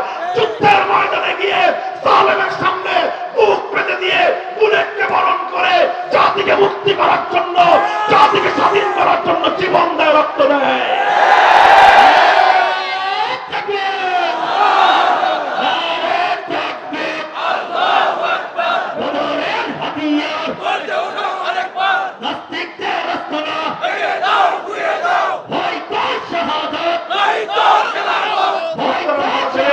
সময় সংক্ষেপ। এরপরে যেটা হলো, 24 বছরে ওই শিশু, ওই গুইদা খাটার শিশু আর বড় হলো না। তখন আমরা সিদ্ধান্ত নিলাম যে যেই খাটাস গুইদা শিশু 24 বছরেও সাবালক হয় না, ওটা 90 বছরেও সাবালক হবে না। এইরকম অকর্মণ্য সন্তানের প্রয়োজন আমাদের নাই। পাকিস্তান ভেঙে টুকরো করে দাও, বাংলাদেশ স্বাধীন হবে। আওয়াজ উঠলো। সেই সময়ে বাংলাদেশের এই অঞ্চলের একজন নেতা, বিশাল জনপ্রিয় নেতা, তিনি ঘোষণা করলেন, তিনি তার জীবনের সবচেয়ে পুণ্যময়, সবচেয়ে বড় নেক কাজটা করলেন 1970 সালে। বললেন, আপনারা আমার দলকে আমার মার্কায় ভোট দেন। বললাম, ভোট দিলে কি করবেন আপনি? জাতি জিজ্ঞাসা করলো। তিনি জবাব দিলেন, আমাকে যদি আপনারা ভোট দেন, আমার দল যদি ক্ষমতায় যায়, আমরা কথা দিলাম কোরআন সুন্নাহর বিরুদ্ধে কোন আইন আমরা করব না। জানেন সেই নেতার নাম? কি নাম? শেখ মুজিবুর রহমান সেই নেতার নাম। সেই দলের নাম আওয়ামী লীগ, সেই মার্কার নাম নৌকা। তারা ওয়াদা করেছিল, অঙ্গীকার করেছিল 1970 সালের আওয়ামী লীগের নির্বাচনী ইশতেহারের মধ্যে কথা ওয়াদা ছিল, পাশ করলে কোরআন সুন্নাহর বিরুদ্ধে কোন আইন করবে না। জাতি আশ্বস্ত হলো, নৌকা মার্কায় সিল মারলো। এই পরিমাণ মারাই মারলো, বাক্স ভৈরা উঠছে। এখন নিরঙ্কুশ সংখ্যাগরিষ্ঠতা পাইল পাকিস্তানে। সংখ্যাগরিষ্ঠতা পাওয়ার পর পশ্চিম পাকিস্তানিরা ক্ষমতা না দিয়ে 71-এর 25শে মার্চ ভয়াল কারণে বাংলাদেশের মানুষের উপর তারা হত্যাযজ্ঞ পরিচালনা করলো। এর বিরুদ্ধে 26শে মার্চ কালুরঘাট বেতার কেন্দ্র থেকে বাংলাদেশের স্বাধীনতার ঘোষণার আওয়াজ উচ্চারিত হলো। এরপরে চলল 9 মাসের মুক্তির সংগ্রাম। 71-এর 16 ডিসেম্বর বাংলাদেশ মুক্তি এবং স্বাধীনতা লাভ করলো। 9 মাস শেখ মুজিবুর রহমান সাহেব পশ্চিম পাকিস্তানে বন্দী থাকলেন, আপ্যায়িত হলেন। এরপরে তিনি মুক্তি পেলেন। মুক্তি পেয়ে সোজা চলে গেলেন লন্ডনে। লন্ডন থেকে বাংলাদেশে না এসে তার বিমান ল্যান্ড করলো নয়াদিল্লিতে। এগুলো সব বানানো কথা, বানানো ভাবে। বাংলাদেশের স্বাধীনতার যিনি নেতৃত্ব দিলেন বলেন, দাবি করেন, স্বাধীনতা যাদের নির্বাচনের ফলাফলকে কেন্দ্র করে স্বাধীনতা আসলো, সেই নেতা নির্বাচন, সেই মুক্তি পাওয়ার পর, স্বাধীনতা অর্জিত হওয়ার পর প্রথমে দেশে না এসে নয়াদিল্লিতে তিনি হাজিরা দিলেন। শ্রীমতী ইন্দিরা গান্ধী তৎকালীন ভারতের প্রধানমন্ত্রী, তিনি সেই নেতার বাম পকেটের মধ্যে একটা কাগজ ঢুকিয়ে দিলেন, বলে লেখা দিছি এমনি চলবে। সেই লেখার মধ্যে, আরে ভাই, দুঃখের কথা, কলিজা দিয়ে রক্ত দিয়ে কথা, এগুলা বড় হৃদয় বিদারক কথা আমাদের। এগুলো কিভাবে আমার এবং আপনার বিজয়কে বারবার চিন্তাই করা হয়েছে, কিভাবে আমাদের পূর্বপুরুষদের রক্তের সঙ্গে গাদ্দারি করা হয়েছে। ইতিহাস জানবার অধিকার, বলবার অধিকার আমাদের আছে। তিনি একটা কাগজের মধ্যে প্রেসক্রিপশন লিখে দিলেন। সেই প্রেসক্রিপশন হলো ভারত রাষ্ট্রের যে সংবিধানের মূলনীতিগুলো, সেই ভারতের সংবিধানের মূলনীতির আলোকে বাংলাদেশের সংবিধান করতে হবে। এইভাবে ভারতের মূলনীতির আলোকে জাতীয়তাবাদ, ধর্মনিরপেক্ষতাবাদ, গণতন্ত্র, সমাজতন্ত্র, চার মূলনীতি দিয়ে তিনি পাঠিয়ে দিলেন। আর শেখ মুজিবুর রহমান সাহেব এসে ৭২ সালে সেই ভারত মাতার চরণ তলে বাংলাদেশকে চিরস্থায়ী বলি দেওয়ার ব্যবস্থা করে তিনি ভারতের দালালির একটা সংবিধান তৈরি করলেন। বলতে কোনো দ্বিধা নাই, ইতস্তত নাই। এটা শুধু আজকে বলছি না, এ কথা আমি আজ 15 বছর 20 বছর ধরে করে যাচ্ছি। এরপরে যে কথাটা হলো, যে কাজ তিনি 70-এর নির্বাচনের সময় জাতির সঙ্গে অঙ্গীকার করেছিলেন, কোরআন সুন্নাহ বিরোধী কোন আইন করবেন না। যার ভালো যেটা ভালোটাকে ভালো বলতে হবে। কথা বলেন ঠিক না বেঠিক? তিনি 70 সালে আমি বলেছি জীবনের সবচেয়ে বড় পুণ্যের কাজ করেছিলেন, সবচেয়ে বড় নেকির কাজ তিনি করেছিলেন। ঘোষণা দিয়েছিলেন কোরআন সুন্নাহর বিরুদ্ধে কোনো আইন করবেন না।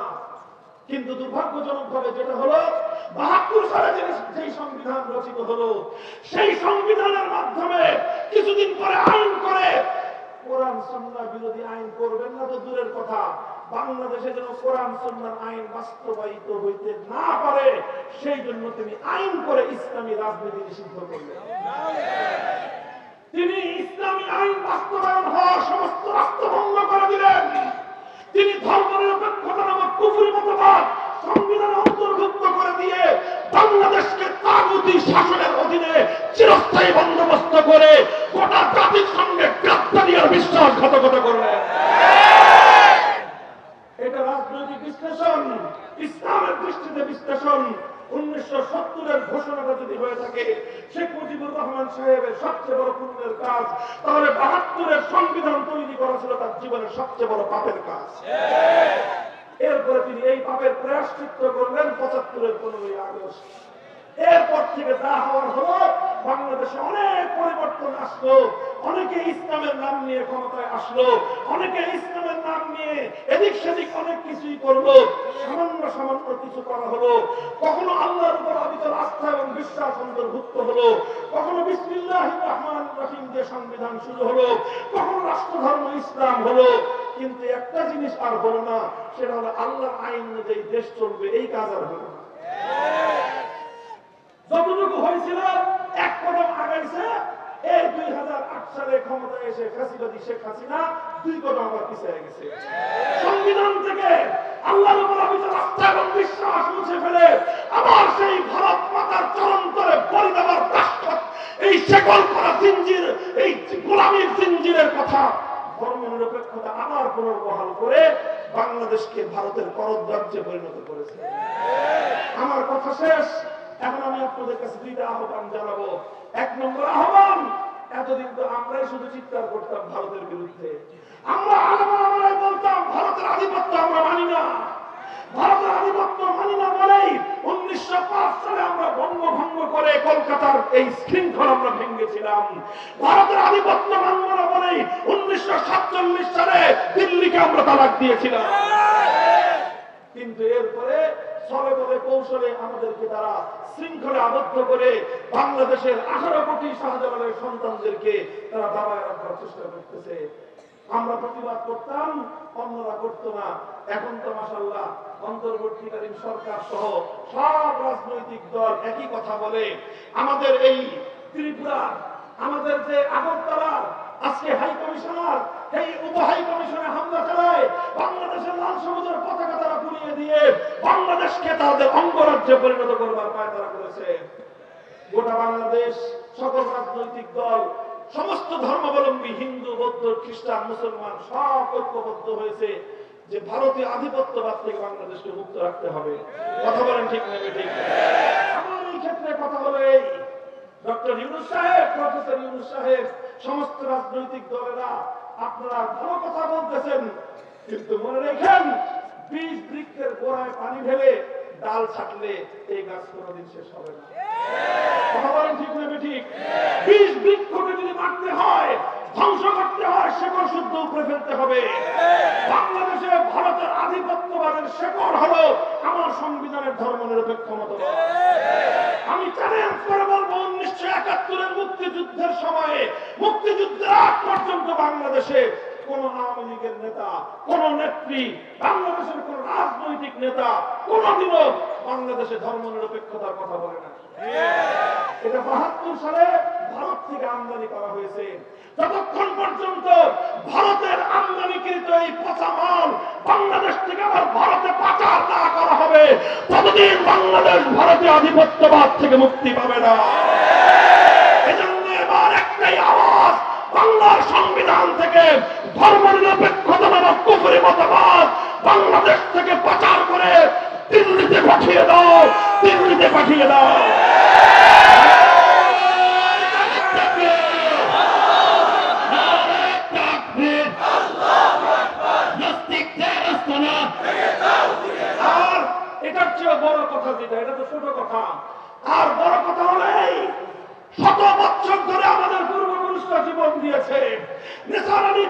বাঁশের কিল্লা করে জীবন দিয়েছে, হাজী শরীয়তুল্লাহ ফরাজি আন্দোলন করে রক্ত দিয়েছে, ফকির মজনু সারা বাংলার গ্রামে গ্রামে, বাংলার বন বাজারে জঙ্গলে জঙ্গলে ঘুরে ঘুরে ব্রিটিশদের বিরুদ্ধে লড়াই করেছিল। উদ্দেশ্য ছিল একটা রাষ্ট্র পাবো, একটা ভূখণ্ড পাবো, যে ভূখণ্ডে আইন চলবে কার। অনেক রক্ত দিয়েছে আমাদের পূর্বপুরুষরা, সব বৃথা গেছে তা নয়, সেই রক্ত থেকেই জন্ম নিয়েছে আবু সাঈদরা, সেই রক্ত থেকেই জন্ম নিয়েছে জুলাই এবং আগস্টের বিপ্লবীরা। কথা বলেন ঠিক না বেঠে? কেউ বলতে পারেন যে আগস্টের বিপ্লব কি ইসলামের জন্য হয়েছে? আমি বলবো যে না, ইসলামের জন্য হয় নাই, তবে আবার পুরোটাই যে ইসলামের বাইরে তাও। আগস্ট বিপ্লবের যদি একটা সিম্পটম আপনারা দেখতে চান, পলাইছে কয়টায়? কয়টায় পলাইছে? 5ই আগস্ট দুপুর 2টায় সবাই খবর পেয়েছে। কথা বলেন ঠিক না বেঠিক? কয়টায়? দুপুর 2টায়। আমরা খবর পেয়েছি 1টায়, আপনার স্বাভাবিক জনগণ খবর পেতে পেতে 2টা বাজছে সর্বোচ্চ। এরপরে 2টার পর থেকে 3টা পর্যন্ত 5ই আগস্ট 2024 সাল দুপুর 2টো থেকে কয়টা? 1 ঘন্টার বাংলাদেশ। একটু চিন্তা করেন তো, গোটা বাংলাদেশ টেকনাফ থেকে তেতুলিয়া কোন নেতাকে নেতৃত্ব দিতে হয় নাই, কোন আলেমকে চিৎকার করে ডাক দিতে হয় নাই। গোটা বাংলাদেশের টেকনাফ থেকে তেতুলিয়া ভাস্কর্য নামক মুসলিম জনপদের একটা মূর্তি অস্ত নয়, ভেঙে করিয়ে দেওয়া হয়েছে।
السلام عليكم ورحمة الله.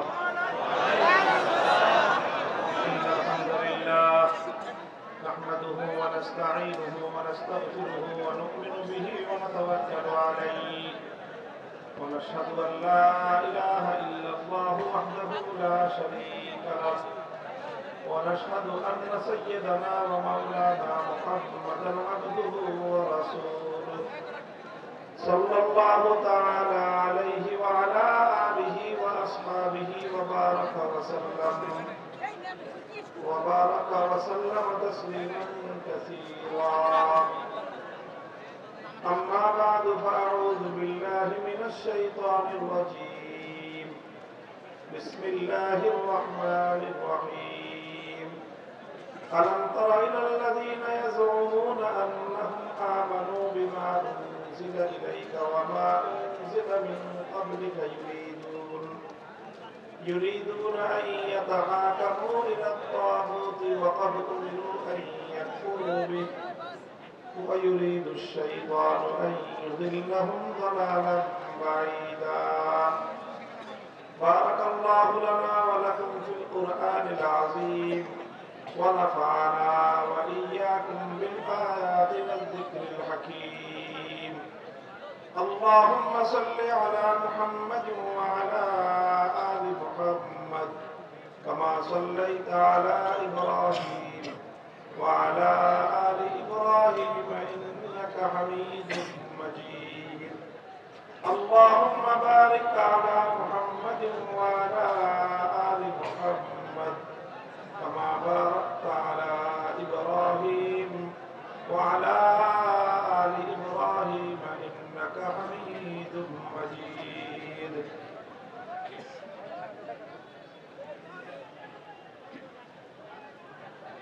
মোহতারাম সভাপতি, উপস্থিত হযরত উলামায়ে কেরাম, ইমাম সাহেবান,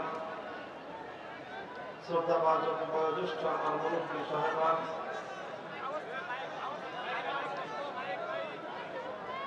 সমবেত ইসলাম প্রিয়, কোরআন প্রেমিক, নবী প্রেমিক, তাওহীদি মুসলমান ভাই ও বন্ধুগণ, আপনারা অনেক মানুষ, আলহামদুলিল্লাহ,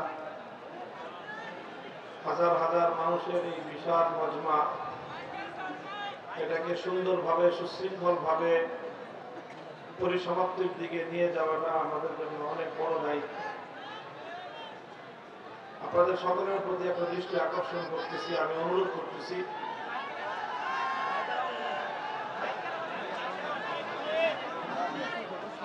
আপনারা কথা শুনেন, যা বলতেছি সেটা শুনেন আগে। যে কোনো সমস্যা হতে পারে, এখানে বৈদ্যুতিক সংযোগের সমস্যা হতে পারে, টেকনিক্যাল কোনো সমস্যা হতে পারে। তো সমস্যা হলে তার সমাধান আছে, কিন্তু সমাধানটা এখানে কোনোভাবেই মুখের আওয়াজে চিৎকার করে কোনো সমস্যার সমাধান করা যাবে না। এই জন্য যেটা করতে হবে, যে কোনো জায়গায় যদি সমস্যা হয়, এখানে বেশি ভিড় হতে পারে, অনেক কোথাও সাউন্ড সিস্টেমের সমস্যা হতে পারে, কোথাও অন্য সমস্যা হতে পারে, আপনারা সেই সমস্যার সমাধানে সকলে ছোট্ট ছোট্ট করে একটু কথা বললে সকলের সম্মিলিত কথাগুলো অনেক বিকট আওয়াজ হয়ে যায়। তো বিকট আওয়াজ হলে যেটা সমস্যা, সেগুলো আমি কথা বলতে পারবো না। তো এই জন্য আপনাদের সকলের কাছে অনুরোধ, যে যার যত সমস্যা আছে সব সমস্যা কথা ছাড়া সমাধান করবেন। মাইকে যদি আওয়াজ না হয়, একজন লোক চলে আসবেন, এখানে এসে কর্তৃপক্ষের সাথে কথা বলবেন যে অমুক জায়গায় সাউন্ড পৌঁছতেছে না।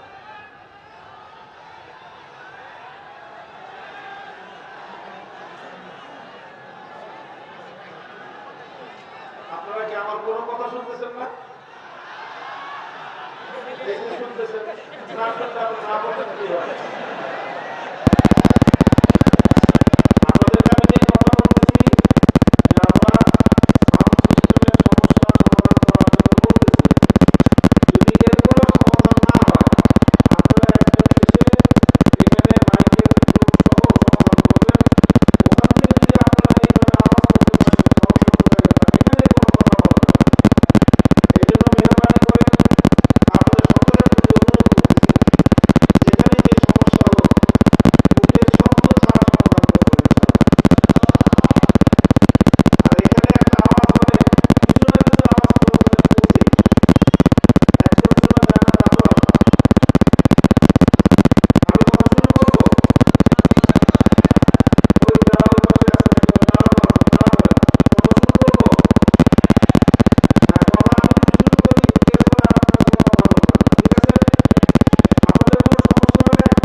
নেতৃত্ব প্রদানকারী, আল্লাহ এবং তার রাসূলের পক্ষ থেকে সমাজের প্রকৃত রাহবার, নেতা, নেতৃত্ব দানকারী এই ইমাম সাহেবান, আলেম সমাজের পক্ষ থেকে আজকের এই আয়োজন। এখানকার হাজার হাজার মানুষ আপনারা তাদের ডাকে সাড়া দিয়ে এভাবে জমায়েত হয়েছেন, এটা বাংলাদেশের জন্য একটি শুভ লক্ষণ। আলেম সমাজের ডাকে মানুষ সাড়া দিচ্ছে, আলেম সমাজের কথা শুনবার জন্য মানুষ উপচে পড়ছে, মানুষের বাদ ভাঙা একটা স্রোত ছুটছে ইসলামের দিকে। ইসলামের প্রতি মানুষের এই বাদ ভাঙা জোয়ার, এটা যদি কোনোভাবে কেউ বাধা দেওয়ার চেষ্টা করে, বাদ দিয়ে গণজোয়ার এবং গণস্রোত উঠে দেওয়া যায় না। বরং পানির ধর্ম হলো এই, পানি যেখানে বাধা পায় সেখানে পানির গতি আরো বৃদ্ধি পায়। ইসলামের প্রতি, আল্লাহর কোরআনের প্রতি মানুষের এই জোয়ার, মানুষের এই আগ্রহ, এটা শুধু জুলুম করে, অত্যাচার করে, নির্যাতন করে কিছুদিনের জন্য এটাকে ঠেকায় রাখা যায়, স্থগিত করে দেওয়া সম্ভব হবে না। মোহতারাম হাজিরিন, আপনারা জানেন আমার আলোচনা বিভিন্ন ভাবে আপনারা অনেকে শুনে অভ্যস্ত। আমি একটা কিছু বিশেষ বিষয়ে আমি বিশেষভাবে কথা বলি, আলোচনা করি, এবং সেই কথাগুলি শোনার জন্যই আপনারা আজকে আমার এখানে মাহফিলে সমবেত হয়েছে। সেই কথাগুলো বলি যে বুঝে শুনেই বলি। দুইটা জিনিস বুঝি আমি যে কথাগুলো বলি। প্রথম যে জিনিসটা বুঝে আমি এই কথাগুলো বলি, প্রথমে আমি কি কথা বলি, আমি বিশেষভাবে গুরুত্ব দিয়ে বলি সমাজ এবং রাষ্ট্র ব্যবস্থায় ইসলাম বিরোধী যে তৎপরতা পরিচালিত হয়, সেই সমাজ এবং রাষ্ট্র ব্যবস্থা ইসলাম বিরোধী সকল অপতৎপরতার তীব্র ভাষায় আমি প্রতিবাদ করি। আরো অনেক বিষয় আছে ইসলামের, অনেক বিষয় আছে ইসলামের, অন্যান্য বিষয়ে কথা বলার মতো আমার চেয়ে আরো অনেক দক্ষ যোগ্য লোক আলহামদুলিল্লাহ পর্যাপ্ত আছে। বলবেন এই বিষয়ে কি আপনার চেয়ে দক্ষ আছে না, যোগ্য আছে না? আছে, তবে সবাই বলতে চায়। আমার চেয়ে অনেক যোগ্য লোক আছে, তবে কে খামাখা ঝামেলা কান্দে না? সমাজ এবং রাষ্ট্র ব্যবস্থা ইসলাম বিরোধী যে অপতৎপরতা, ইসলাম বিরোধী যে ধারা, ইসলামের বিরুদ্ধে যে কার্যকলাপ, এটার বিরুদ্ধে সিদ্ধান্ত নিয়েই আমি কথা বলি। প্রথম কথা হলো এটা। দ্বিতীয় কথা হলো আমি জানি, এটা আমাদের বুঝ আছে যে এই কথা বলতে গেলে ঝামেলা হবে, এটা নির্বিঘ্ন কথা না। এই জাতীয় কথা বলতে গেলে সমাজে যারা সমাজ এবং রাষ্ট্রকে, রাজনীতিকে যারা নিয়ন্ত্রণ করতে চায় তাদের হাতে ঘা লাগে, তাদের স্বার্থে আঘাত লাগে। যারা ইসলামকে সমাজ থেকে, রাষ্ট্র থেকে মাইনাস করতে চায়, আমাদের বক্তব্য তাদের পথে অন্তরায় হয়ে দাঁড়ায়। আর তখন তারা তাদের পথের বাধা দূর করবার জন্য আমাদের কণ্ঠকে স্তব্ধ করে দেওয়ার চেষ্টা করে। আমরাও জেনে বুঝে সিদ্ধান্ত গ্রহণ করে এই কথা বলি। মাঠে নেমেছি এজন্যই যে কথা বলতে থাকবো, কোরআনের কথাগুলো আমরা বলবো, হয় জীবন থাকবে না আল্লাহ।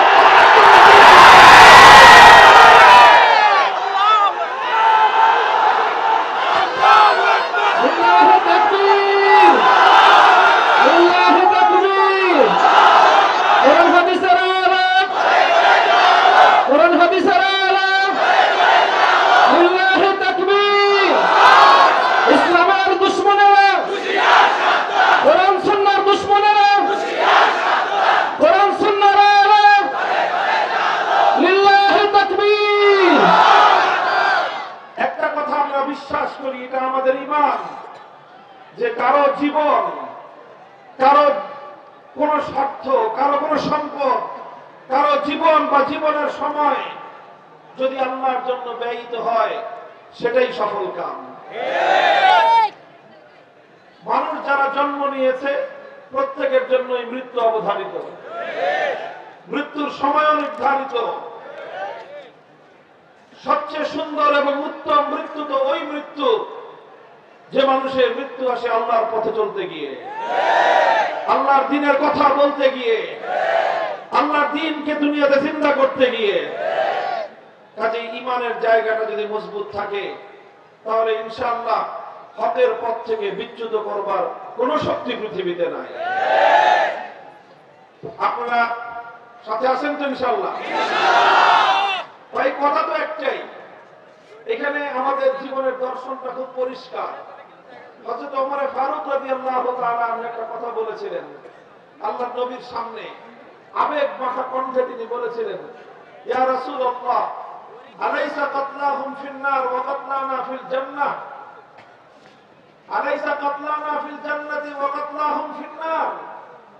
ইয়া রাসূলুল্লাহ, একটা প্রশ্নের জবাব দেন যে আমরা যারা আল্লাহর পথে আল্লাহর কোরআনের জন্য আমরা কথা বলি, জীবন দেই, আমাদের কেউ যদি মারা যায় জান্নাতে যাবে, দ্বীনের জন্য যদি কারো জীবন যায় সে জান্নাতে যাবে, কথা ঠিক কিনা? নবীজি বললেন যে হ্যাঁ, কথা ঠিক। বললেন ওয়া কাতলাহুম ফিন্নার, ইসলামের প্রতিপক্ষ হয়ে, আল্লাহর দ্বীনের প্রতিপক্ষ হয়ে কেউ লড়াইয়ের ময়দানে এসে যদি মরে সে যাবে জাহান্নামে, এটা ঠিক কিনা?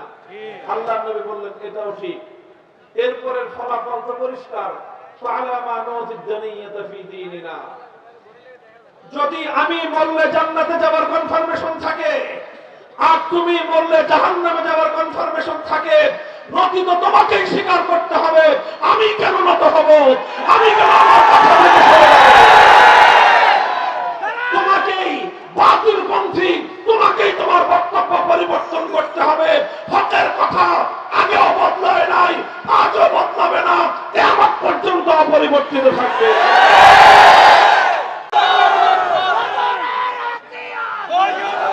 বলেন এই মূর্তিগুলো ভাঙছে কারা? বিপ্লবীরা। বলেন কারা ভাঙছে? বলেন 5ই আগস্ট গোটা বাংলাদেশকে মূর্তি মুক্ত করেছে কারা? বিপ্লবীরা। এটার অর্থ এটা না যে হিন্দুদের মূর্তির বিরুদ্ধে আমাদের কোনো কথা আছে না। আপনাদের মূর্তি হিন্দু ধর্মাবলম্বীদের মন্দিরে, তাদের বাড়ি ঘরে তারা মূর্তি রাখবে, সেটা তাদের ধর্মীয় বিষয়। এটা নিয়ে কখনোই আমরা সাম্প্রদায়িক উস্কানিমূলক কোনো কথাও বলি না, কাজও করি না। কথা বলেন ঠিক না বেঠিক? বরং হিন্দু ধর্মাবলম্বীদের বাড়ি ঘর, উপাসনালয়, ব্যবসা প্রতিষ্ঠান সবকিছু আমরা সর্বপ্রথম নিরাপত্তা দেওয়ার অগ্রাধিকার দিই, সেটা সেই জায়গায়। কিন্তু মুসলমানদের জাতীয় জনপদে, মুসলমানদের জাতীয় স্থাপনায় এভাবে দেব দেবতার মূর্তি বানায়, বাপের মূর্তি বানায়, দাদার মূর্তি বানায়, দেশটাকে এভাবে শিরকি কালচার দিয়ে ভর্তি করে ফেলা হবে, এদেশের মুসলমান সেটা ভালো চোখে দেখে না। সুযোগ পাওয়ার প্রথম মুহূর্তের জন্য বাংলাদেশ মূর্তি মুক্ত হয়েছে। এ থেকে বোঝা যায় 5ই আগস্টের বিপ্লব ইসলামের সূর্যোদয় না হলেও এটা ইসলামী বিপ্লবের সূর্যোদয়ের আগের সুবহে সাদিক ছিল। সুবহে সাদিক বার্তা দেয় যে কিছুক্ষণ পরে, ঘন্টাখানিক পরে সূর্যের উদয় ঘটবে। কথা বলেন ঠিক না ঠিক? তাই আমরা 5ই আগস্টের বিপ্লবোত্তর এই বাংলার মাটিতে দাঁড়িয়ে স্পষ্ট ভাষায় আজ এক দাবি তুলতে চাই। এটা আমি বলছি, আমাদের এই কথা যেন কর্ণকুহরে প্রবেশ করে সেইভাবেই বলছি। আমরা বাংলাদেশে এখন সংবিধান সংস্কার চলছে। কথা বলেন ঠিক না ঠিক? সংবিধান সংস্কার কমিশনকে 15ই জানুয়ারি পর্যন্ত সময় বৃদ্ধি করে দেওয়া হয়েছে। যত সংস্কার করেন একটা সংস্কার যেন থাকে, সেটা হলো সংবিধানের যে কোনো একটা জায়গায় থাকবে এদেশে কোরআন সুন্নাহ বিরোধী কোন আইন, কোন নীতিমালা, কোন বিধিমালা চলতে পারে না। একমত? এই কথার সঙ্গে আপনি একমত? শাহজালালের বাংলাদেশে 90% মুসলমানের এই বাংলাদেশে ইসলামী শরিয়া বিরোধী, কোরআন সুন্নাহ বিরোধী কোন আইন কার্যকর হতে পারে না। কথা বলেন ঠিক না ঠিক? আপনার আমরা এই কথা শান্তিপ্রিয় ভাবে বলতেছি। কথা বলেন ঠিক না বেঠিক? এই কথাটা আমি খুব উত্তেজিত ভাবে বলছি, ঠান্ডা মাথায় বলছি। ঠান্ডা মাথায় বললাম, ঠান্ডা ভাবে বুঝেন। সবাইকে বলতেছি, রাষ্ট্রকেও বলতেছি, ভালোয় ভালোয় এই কাজটা করে দেন। কথা বলেন ঠিক না বেঠিক? এটা ইসলাম এবং মুসলমানদের শত বছরের আকাঙ্ক্ষা, শত বছরের দাবি, শত বছরের হৃদয়ের তামান্না। কথা বলেন ঠিক না বেঠিক? প্রশ্ন হলো, এইভাবে যদি স্বাভাবিকভাবে সোজা আঙ্গুলে যদি ঘি না উঠে, বলেন সোজা আঙ্গুলে যদি ঘি না উঠে কি করবেন? এভাবে যদি কানে পানি না ঢুকে কি করবেন? পরিষ্কার কথা বলতে চাই, আপনারা প্রত্যেক পাড়ায় পাড়ায়, মহল্লায় মহল্লায় আপনারা প্রস্তুতি গ্রহণ করুন। গোটা বাংলাদেশকে ইসলামী বিপ্লবের দুর্গ হিসেবে গড়ে তুলুন। যদি এভাবে আমাদের আওয়াজ, আমাদের দাবি, হৃদয়ের মনে কটার কথাগুলো যদি তাদের কর্ণকুহরে প্রবেশ না করে, তাহলে আমরা অনবিদ্রুপ, আমরা অতি সত্বর এমন একটা আওয়াজ দেব, এমন একটা ডাক দেব, সেই ডাকে 2000 নয় 2 লক্ষ তাজা প্রাণ যদি দিতে হয় আল্লাহর জমিনে, আল্লাহর কোরআনের শাসন বাস্তবায়নের জন্য, ইসলামী বিপ্লবের জন্য, শহীদি ঈদগাহে কারা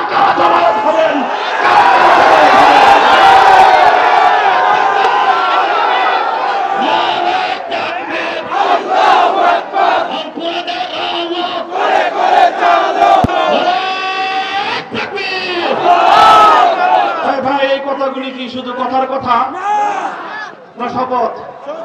বলেন শপথ, অঙ্গীকার কার সাথে? বলেন কার সাথে? আল্লাহ এই অঙ্গীকার দেখছেন? কি বিশ্বাস আপনাদের? আল্লাহ দেখছেন কি দেখেন নাই? শুনছেন কি শুনেন নাই? অঙ্গীকার রক্ষা করবেন কি করবেন না, এটা আমার আপনার যার যার খোদার সাথে সে বুঝবেন ইনশাআল্লাহ। কথা বলেন ঠিক না বেঠিক? ইনশাআল্লাহ আগামীর বাংলাদেশ হবে।